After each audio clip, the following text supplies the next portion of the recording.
Assalamualaikum warahmatullahi wabarakatuh. Kita mulai lagi perkuliahan eh, pemrograman berorientasi objek.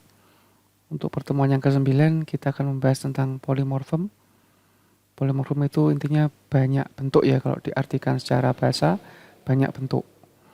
Jadi nanti ada salah satu dari ciri OOP itu adalah polimorfem. Pengertiannya adalah kemampuan untuk memperlakukan objek yang memiliki perilaku atau bentuk yang berbeda. Cirinya apa? Kata kuncinya adalah perilaku yang berbeda. Ini di implementasinya ada dua, yaitu overload dan override, overloading dan overriding. Jadi ada dua macam implementasi ya. Nanti untuk yang pertama kita bahas adalah overriding. Overriding ini yang paling gampang nanti di penerapannya. Ini adalah kemampuan subclass untuk menimpa metode dari superclassnya. Ya, jadi contohnya seperti ini, membuat metode di kelas child yang memiliki nama yang sama dengan kelas parent-nya. Ini dilakukan untuk modifikasi isi dari metode yang sudah ada. Ya, untuk lebih jelasnya kita masuk ke contoh. Ini contoh yang sudah saya gunakan di slide sebelumnya. Ini ada kelas orang. Kelas orang ini ada dua atribut, nama sama jenis kelamin. Ini saya tambah jenis kelamin ya, bedanya. Kemudian untuk diturunkan ini jadi lebih jelas kalau kita turunkan karena tadi konsep dari polimorfem untuk overriding adalah subclass dan superclass. Berarti Anda kalau mau mempelajari polimorfem itu harus paham dengan inherit ya, paham dengan sub dan super. Ya, jadi itu. Saya kembali lagi ke sini. Ada dua atribut yaitu nama dan JK. Di metodenya ini saya kasih set dan get. Jadi jika ada dua atribut di sini minimal ada 4 metode set dan get. Ya, 4 metode set dan get. Kemudian di sini saya kasih get info. Saya satu metode baru namanya get info atau info nanti. Ini isinya adalah gabungan dari get nama sama get JK. Jadi ini info semua. Nampilin, kalau ini kan cuma hanya nampilin nama, ini hanya nampilin jenis kelaminnya ya. Tapi kalau get info nanti ini adalah gabungan dari dua metode yang ada di atas, yang ada di sebelumnya. Kemudian kalau diturunkan berarti mahasiswa ini adalah mengambil atribut dan metode dari induknya. Jadi ini adalah subclass, ini supernya. Ya, jangan terbalik ya, jangan terbalik. Kemudian di MHS ada satu atribut namanya nim. Kemudian di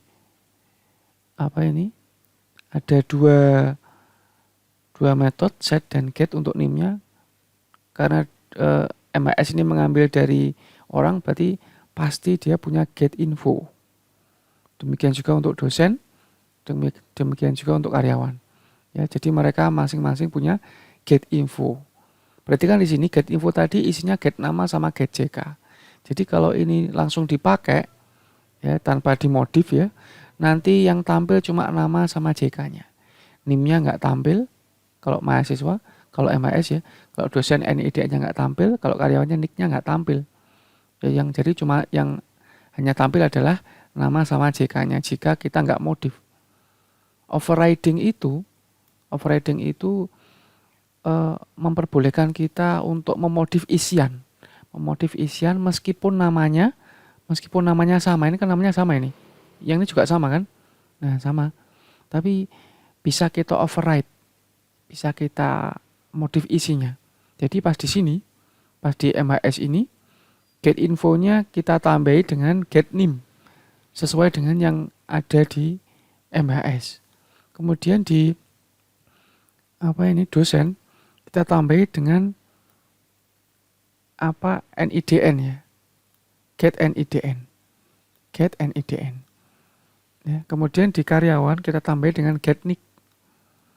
Ya, sehingga nanti get info nanti kalau di karyawan isinya 3 nick ini, kalau get info di dosen itu tambah NIDN, kalau di MHS itu tambah get NIM. Tapi di sini juga aman. Di sini enggak tidak error ya, karena kita pakai metode override. Jadi di sini cuma nama GJK, yang lain ini adalah ada tambahan dari setiap yang diinginkan. Nah, gitu ya.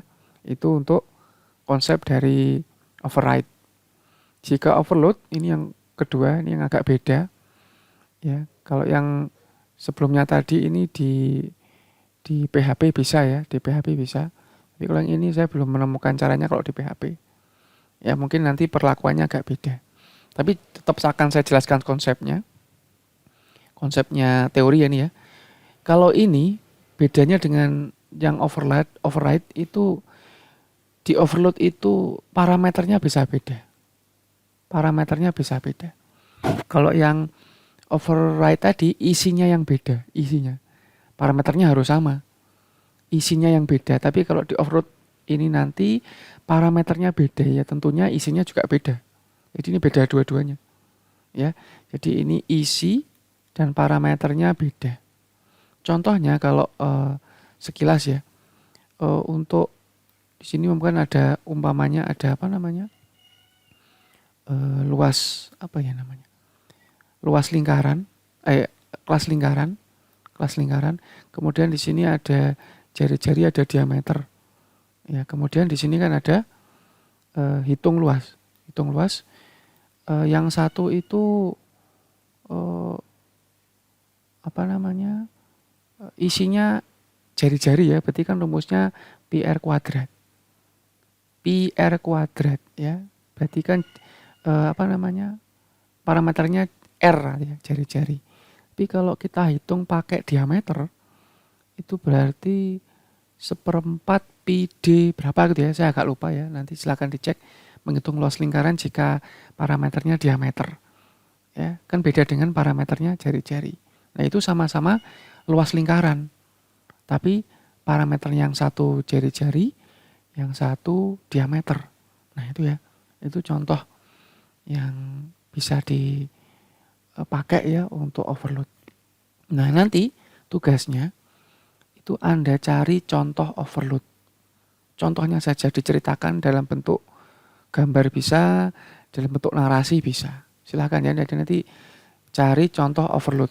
Saya nggak nyuruh ngoding, cari saja contoh yang lain ya, atau bisa memperjelas contoh yang saya tadi boleh. Ya, nanti silakan pakai gambar bisa atau pakai cerita. Ya, gitu ya. Itu untuk tugasnya. Silakan dicoba, semoga paham ya. Nanti kalau tidak paham silakan mungkin bisa cari sumber yang lain, buku atau sumber yang lain ya. Silakan dicoba. Saya Kriskan. Assalamualaikum warahmatullahi wabarakatuh.